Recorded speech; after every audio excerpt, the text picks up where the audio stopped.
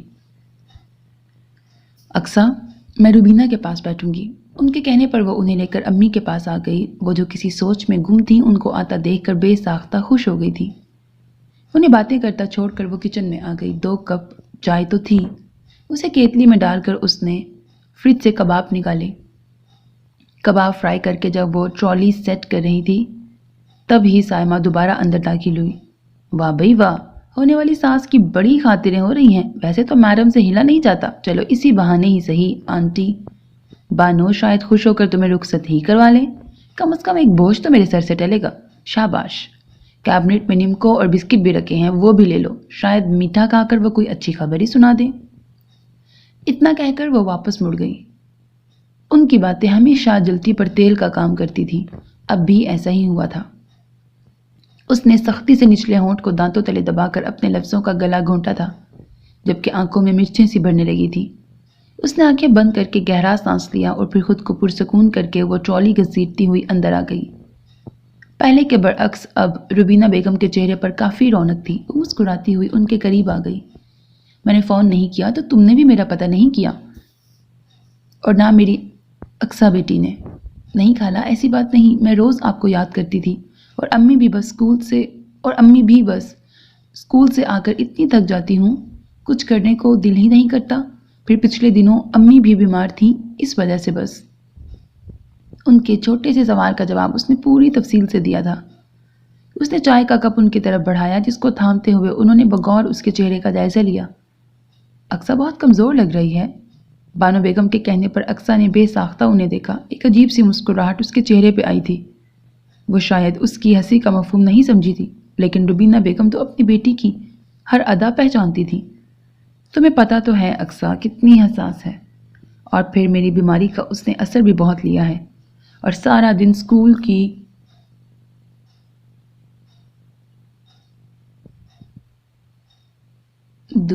School کی پتہ نہیں کیا، پھر گھر کے کام، مرجھائے گی نہیں تو اور کیا ہوگا؟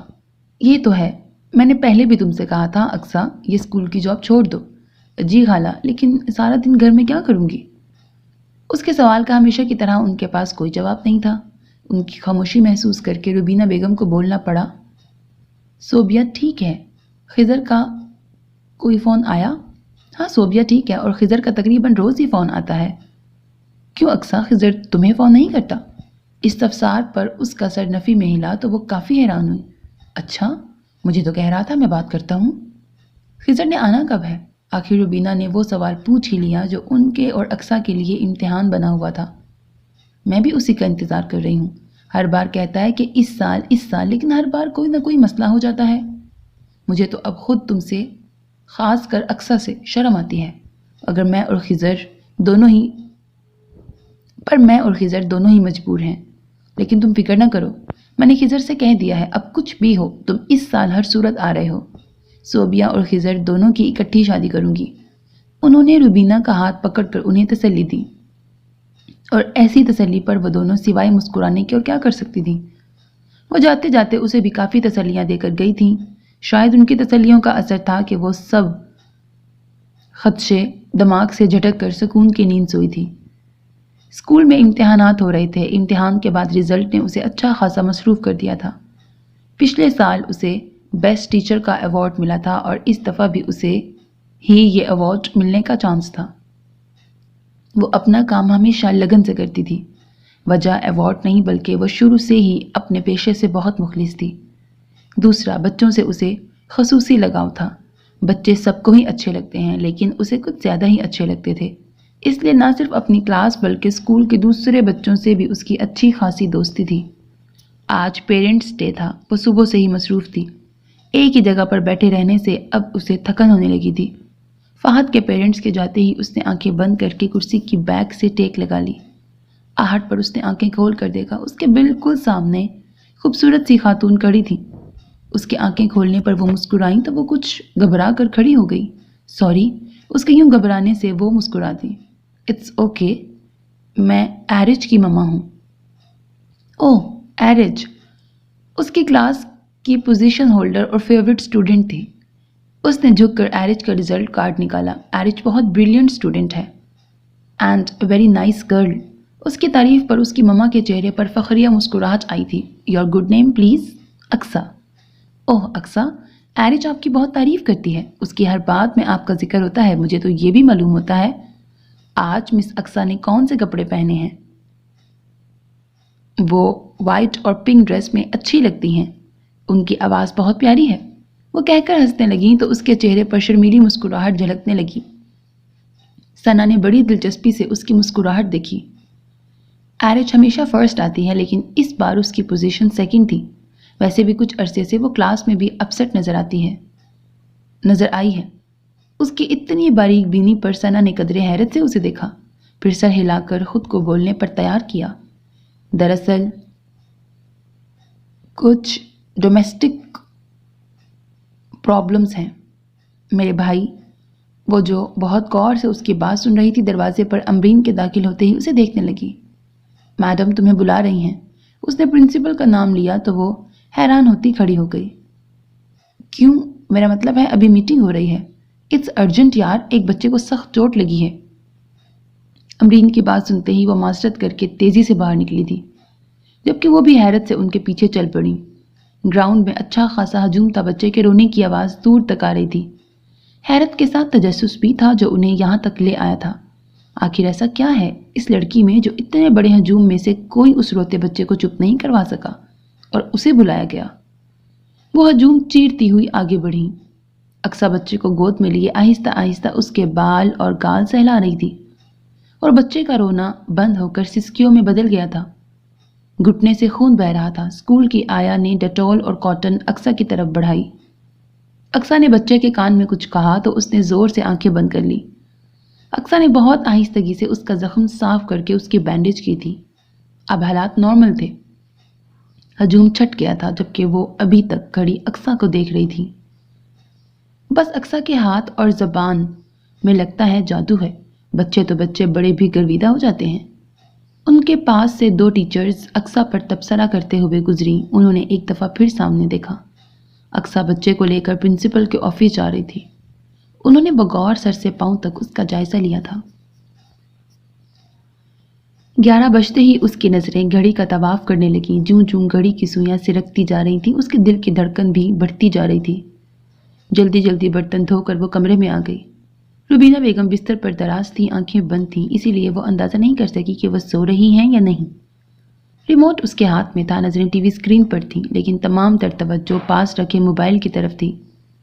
سوئیاں 12 کے ہندسے کی طرف بڑھ رہی تھیں، اس کے ساتھ ہی دل کی دھڑکن بھی، اور پھر 12 بھی بج گئے اور ساتھ ہی موبائل نے وائبریٹ کرنا شروع کر دیا۔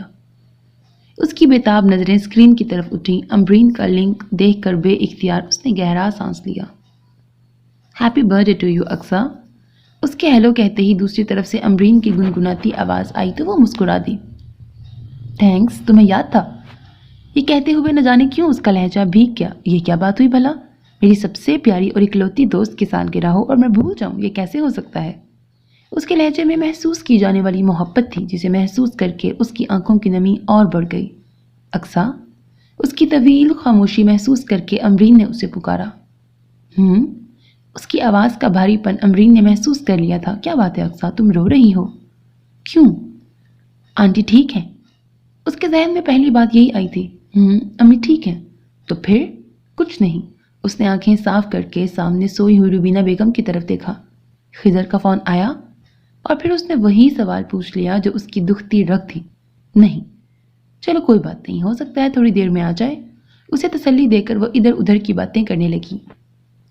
کچھ دیر بعد اس نے فون بند کر دیا۔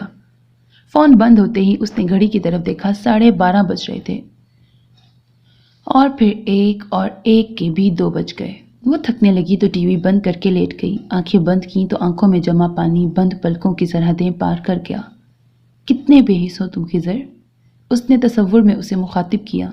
خضر جو اس کا منگیتر، اس کا مستقبل تھا، لیکن اب اسے اپنا مستقبل تاریک نظر آتا تھا۔ آج سے 3 سال پہلے اس کی اور خضر کی منگنی ہوئی تھی۔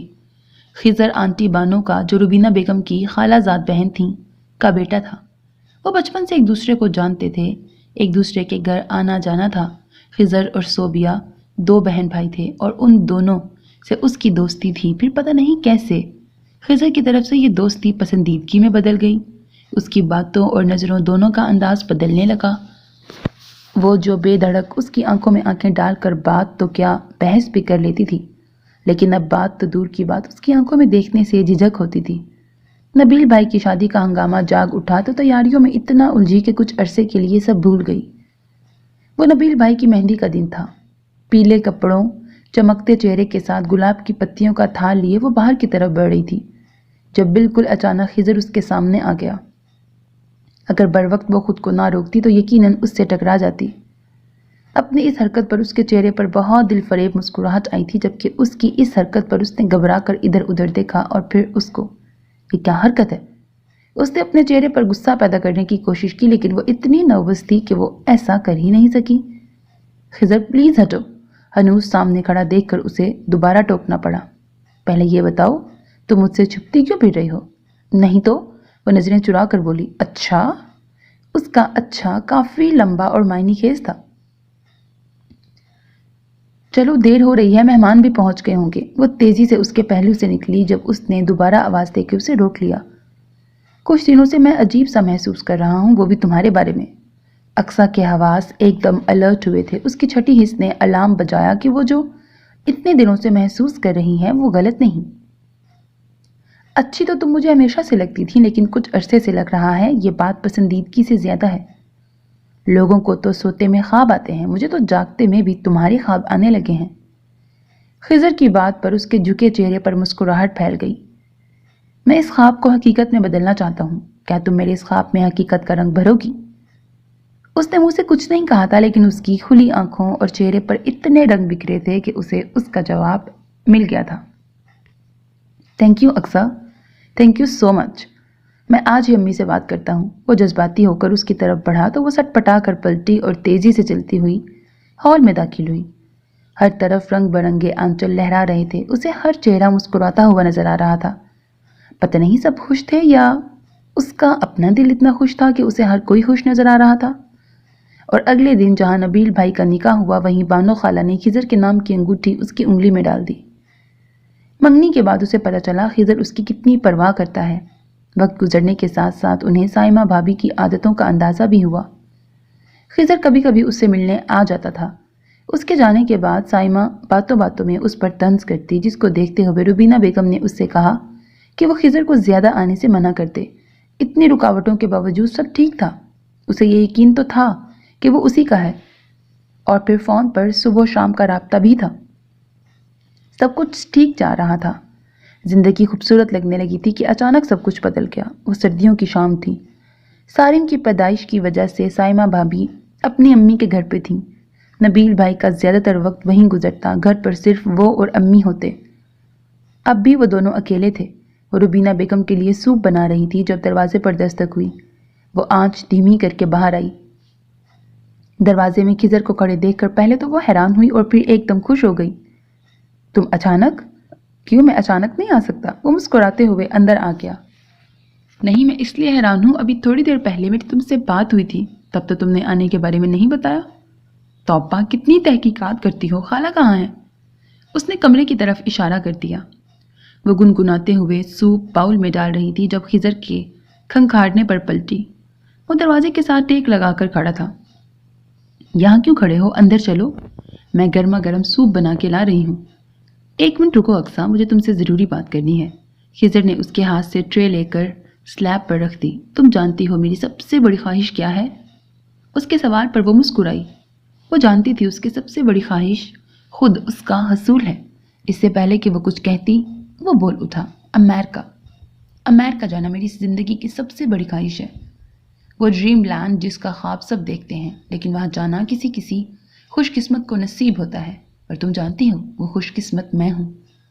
وہ پرجوش انداز میں کہتے اس کی طرف متوجہ ہوا، پھر اس کے چہرے کے تاثرات دیکھ کر وہ خاموش ہوا۔ اقصیٰ، اس نے ہاتھ اٹھا کر اسے بات کرنے سے روک دیا۔ میں آج تک یہی سمجھتی رہی کہ تمہاری اولین خواہش میں ہوں۔ مجھے نہیں پتا تھا تمہاری زندگی میں میری اہمیت ہی نہیں۔ بات کرتے کرتے اس کا لہجہ روحان سا ہو گیا۔ تمہیں یہ کیوں لگا کہ میری زندگی میں تمہاری اہمیت نہیں؟ تم سب سے پہلے، پھر کچھ اور۔ وہ اس کے نزدیک آ گیا۔ تم میرے دل کی ملکہ ہو، جبکہ میں تمہیں گھر میں بھی ملکہ بنا کر رکھنا چاہتا ہوں۔ 20,000 میری سیلری ہے، جس میں گھر کے اخراجات، ساتھ مجھے صوبیہ کی شادی کے لیے بھی جمع کرنا ہے۔ اپنی شادی کے لیے بھی مجھے ہی سب کچھ کرنا ہے، اور پھر شادی کے بعد جب بچے ہوں گے تو ہماری ضرورتیں اور بڑھیں گی۔ میں نہیں چاہتا کہ تم یا ہمارے بچے چھوٹی چھوٹی ضرورتوں کے لیے دل ماریں۔ میں کب سے امریکہ جانے کی کوشش کر رہا تھا، اب جب میں اس کوشش میں کامیاب ہو گیا ہوں تو تم… اچھا میری بات سنو۔ وہ اس کا ہاتھ تھام کر باہر صحن میں لے آیا۔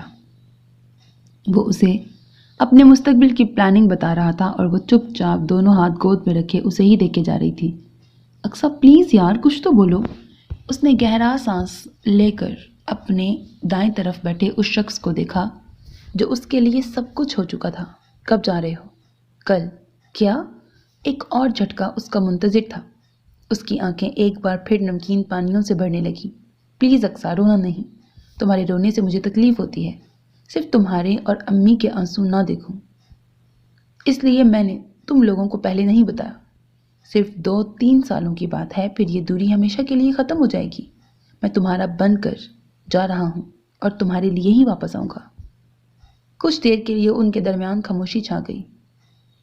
پھر اقصیٰ نے خود ہی اپنے آنسو صاف کر کے خضر کو دیکھا، جو سر جھکائے بیٹھا تھا، اور وہ جانتی تھی وہ بھی رو رہا ہے۔ خضر، تم میرے سامنے ہو، میرے لیے یہی کافی ہے۔ تم اگر 20,000 کماتے ہو، میں اس میں بھی گزارا کر لوں گی، اور اگر تمہیں اس سے زیادہ کی چاہ ہے تو میں اس سفر میں تمہارا ساتھ دوں گی۔ میں جاب کروں گی، لیکن تم اتنی دور مت جاؤ، مجھے بہت ڈر لگ رہا ہے۔ وہ بات کرتے ہوئے پھر رونے لگی تو خضر نے گہرا سانس لیا۔ ابھی تو جانا ہے اقصیٰ، ٹکٹ تک آ چکا ہے، لیکن میں وعدہ کرتا ہوں بہت جلد واپس آ جاؤں گا۔ وعدہ؟ وہ اس کا ہاتھ تھام کر بولا تو وہ اسے دیکھ کر رہ گئی۔ اور جانے والے کو کون روک سکتا ہے؟ وہ بہت سے وعدے اور انتظار اس کی مٹھی میں تھما کر چلا گیا۔ دور سے کہیں اذانوں کی آواز آئی تو اس نے چونک کر گھڑی کی طرف دیکھا۔ اسے خیالوں میں ڈوبے اتنا وقت گزر گیا تھا کہ فجر کی اذانیں شروع ہو گئیں۔ اور خضر، تم مجھے بھول گئے، اس نے ایک بار پھر اسے غائبانہ مخاطب کر کے شکوہ کیا، لیکن اس کا شکوہ سننے والا تو وہاں تھا ہی نہیں۔ جوس کا سپ لے کر اس نے گہرا سانس لیا اور غصے سے امرین کی طرف دیکھا جو مسلسل پچھلے 5 منٹ سے اسے گھور رہی تھی۔ ایسے کیوں گھور رہی ہو؟ میری کیا سینگ نکل آئے ہیں؟ نکلے تو نہیں، لیکن جس طرح تم سوجے منہ کے ساتھ پھر رہی ہو، امید ہے جلد ہی سینگ کے ساتھ دم بھی نکل آئے گی۔ اس کی بات پر اقصیٰ نے برا سا منہ بنا کر دوبارہ گلاس اٹھا لیا۔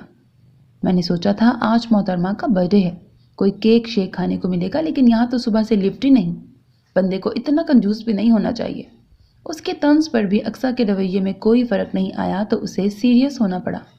خضر کا فون آیا تھا اور وہ جو صبح سے ضبط کر رہی تھی آنکھیں یکدم جھلملانے لگیں۔ امرین نے بے ساختہ گہرا سانس لیا۔ اس کی سوجی آنکھوں اور اترے چہرے کی وجہ اسے معلوم ہو گئی تھی۔ پتہ نہیں امرین اسے کیا ہو گیا ہے، وہ ایسا تو نہیں تھا، اسے تو میری چھوٹی سے چھوٹی بات یاد ہوتی تھی، پھر میری برتھ ڈے کیسے بھول گیا؟ برتھ ڈے ہی نہیں، وہ اور بھی بہت کچھ بھولنے لگا ہے، مجھے لگتا ہے وہ مجھے بھی بھول رہا ہے۔ امرین نے پیار سے اس کا ہاتھ تھاما۔ تم پریشان کیوں ہوتی ہو اقصیٰ؟ ہو سکتا ہے اس کی کوئی مجبوری ہو۔ اب مجھے کسی بات سے تسلی نہیں ہوتی۔ زندگی عجیب دوراہے پر کھڑی ہو گئی ہے، ایک طرف خضر کی لاپرواہی تو دوسری طرف سائمہ بھابی کی زبان میرا جینا حرام کر دیا ہے۔ اسکول سے جا کر میں اتنی تھکی ہوئی ہوتی ہوں، پھر بھی اپنے لیے روٹی پکانا، امی کے لیے پرہیزی کھانا بنانا، اپنے کپڑے دھونا، برتن دھونا اور بھی جو کام ہو وہ صرف ایک دوپہر کی ہنڈیاں پکاتی ہیں۔ صفائی کام والی کر جاتی ہے، امی سارا دن کمرے میں گزار دیتی ہیں، میں یا امی ان کے کسی کام میں دخل نہیں دیتے، لیکن پھر بھی انہیں مجھ سے تکلیف ہے، ہر وقت طنز، اور خاص طور پر اگر بانو آنٹی یا خضر کا فون آ جائے۔ آنسوؤں کا غلبہ اتنا تھا کہ بات ادھوری رہ گئی۔ تم نبیل بھائی کو کیوں نہیں بتاتی؟ کوئی فائدہ نہیں، انہیں سائمہ بھابی میں کوئی خرابی نظر نہیں آتی، اور ان کی شکایت لگا کر میں نبیل بھائی کی نظروں میں بری نہیں بننا چاہتی۔ یہ کہہ کر اس نے خود اپنے آنسو صاف کیے۔ تو تم تو بہت بہادر ہو اقصیٰ، ان باتوں کو دل پہ مت لو، تمہارے صبر کا صلہ اللہ تعالیٰ تمہیں ضرور دیں گے، بس خضر آ جائے سب ٹھیک ہو جائے گا۔ امرین نے اس کے شانے کے گرد بازو پھیلا کر اسے تسلی دی تو وہ سر ہلا کے رہ گئی۔ گھر میں داخل ہوتے ہی اس کی پہلی نظر روبینہ بیگم کے پاس بیٹھی بانو بیگم اور صوبیہ پہ پڑی۔ وہ مسکراتے ہوئے ان کی طرف بڑھی، وہ دونوں اسے سالگرہ کی مبارکباد دینے آئی تھیں۔ جہاں یہ احساس کہ ان دونوں کو اس کی سالگرہ یاد تھی خوشی دے رہا تھا، وہیں ایک احساس درد بھی تھا۔ جس کے دم سے یہ رشتے تھے اسے تو یہ اہم دن یاد بھی نہیں تھا۔ بانو آنٹی نے جب اس کی پیشانی چوم کر اسے 5000 پکڑائے تو نہ جانے کیوں اس کی آنکھیں نم ہونے لگیں۔ وہ ان کے سامنے رو کر انہیں اپنی کمزوری نہیں دکھانا چاہتی تھی، اسی لیے کپڑے تبدیل کرنے کا کہہ کر اپنے کمرے میں آ گئی۔ اقصیٰ، اپنے پیچھے صوبیہ کی آواز سن کر اس نے تیزی سے آنکھیں صاف کی۔ لو بات کرو۔ وہ اپنا موبائل اس کی طرف بڑھا رہی تھی۔ اس نے سوالیہ نظروں سے اسے دیکھا تو اس نے مسکرا کر موبائل اس کے ہاتھ میں تھما دیا۔ ہیلو؟ اس کے ہیلو کرنے پر دوسری طرف سے خضر کی آواز سنائی دی۔ Happy birthday to you. وہ اسے وش کر رہا تھا اور اس کا دل چاہ رہا تھا وہ زور زور سے رونا شروع کر دے۔ ہیلو اقصیٰ، تم سن رہی ہو؟ اس کی مسلسل خاموشی پر وہ اسے زور سے پکارنے لگا۔ تمہیں صوبیہ نے یاد کروایا ہے؟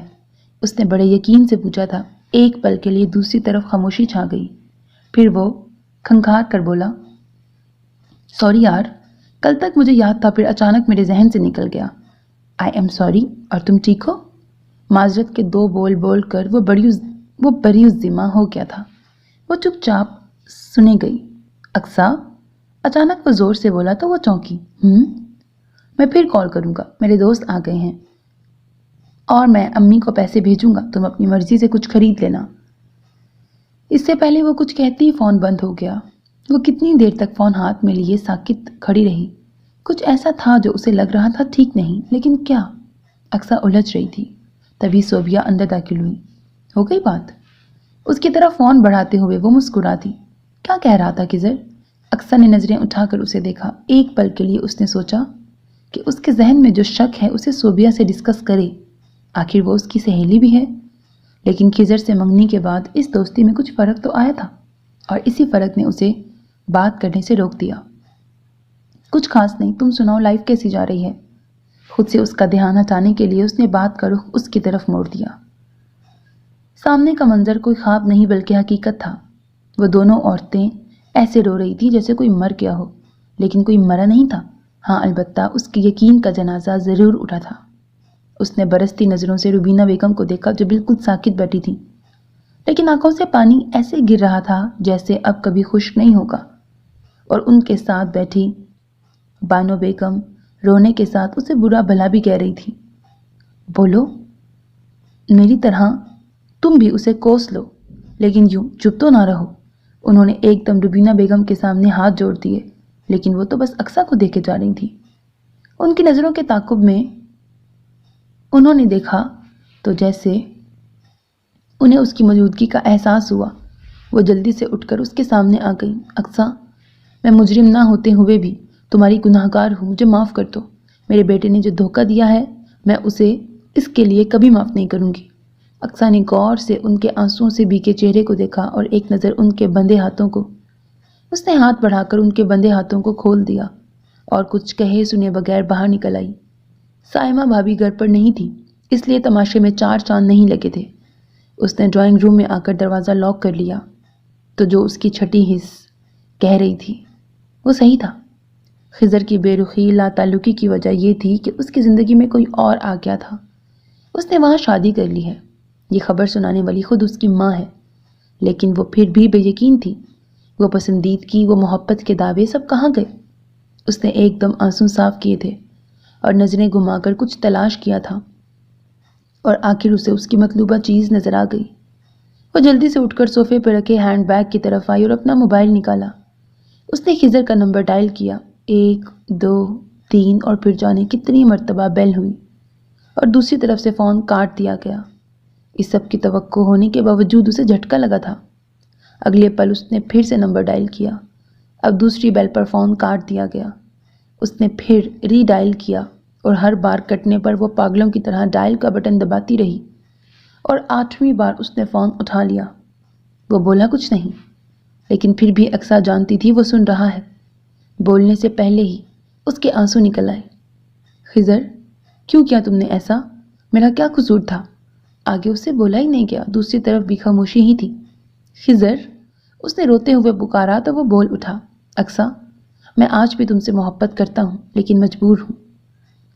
سوزن سے میں نے شادی محبت میں نہیں، ضرورت کے تحت کی ہے۔ اس کی شرط ہے میرا کسی اور سے کوئی تعلق نہ ہو۔ وہ شکی بھی بہت ہے، اور میں تمہیں دھوکہ نہیں دینا چاہتا تھا، اور نہ ہی تمہیں اپنے انتظار میں باندھ کر رکھنا چاہتا تھا۔ تم بہت اچھی ہو، اور مجھے یقین ہے تمہیں بہت اچھا جیون ساتھی ملے گا۔ مجھے احساس ہے جو میں نے تمہارے ساتھ کیا ہے، لیکن اگر ہو سکے تو مجھے معاف کر دینا۔ صرف اتنے سے الفاظ بول دینے سے اس کے دکھ کا مداوع ہو جائے گا۔ اب تو اس نے اپنے کانوں سے سن لیا تھا، پیچھے کیا بچا تھا؟ ایک آس تھی شاید وہ کہتے یہ سب جھوٹ ہے، میں نے مذاق کیا تھا، لیکن محبت ضرورت کے آگے ہار گئی تھی۔ اقصیٰ، میں تم سے ملنے آئی ہوں۔ اسے یہاں بیٹھے 10 منٹ سے زیادہ ہو گئے تھے، لیکن وہ مسلسل خاموش اپنے خیالوں میں گم تھی، تو مجبوراً اسے خود ہی اسے بلانا پڑا۔ تم کچھ کہہ رہی تھی؟ اس کے سوال پر امرین کا دل چاہا اپنا سر دیوار پر دے مرے۔ تمہیں کیا ہو گیا ہے اقصیٰ؟ خود کو دیکھو کیا حال کر لیا ہے۔ کتنے دن سے لگتا ہے نہ تم نے منہ دھویا ہے اور نہ ہی کنگھی کی ہے۔ کیا ہوا ہے؟ منگنی ٹوٹی ہے نا؟ کوئی آسمان تو نہیں ٹوٹا؟ لوگوں کی شادیاں ختم ہو جاتی ہیں، لیکن لوگ خود کو یوں برباد نہیں کر لیتے۔ اپنے لیے نہیں تو کم از کم آنٹی کے لیے سوچو، وہ تو جی ہی تمہارے لیے رہی ہیں۔ اگر تم اس طرح خود کو کمزور ظاہر کرو گی تو ان کو کون حوصلہ دے گا؟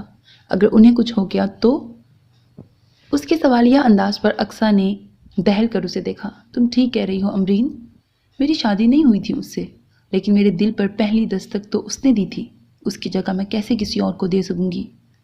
تم جتنی اچھی ہو، اللہ تعالیٰ نے تمہارے لیے بہت اچھا سوچا ہوگا۔ مجھے تو یقین ہے اللہ تعالیٰ نے تمہارے لیے ایسا ہم سفر چنا ہوگا جو صحیح معنوں میں تمہارے قابل ہوگا اور تمہارے لیے بہترین ہوگا۔ تم اسکول دوبارہ جوائن کر لو، ویسے بھی سارا اسکول تمہارے بغیر اداس ہے۔ تمہارے اسٹوڈنٹس، حتیٰ کہ ان کے پیرنٹس بھی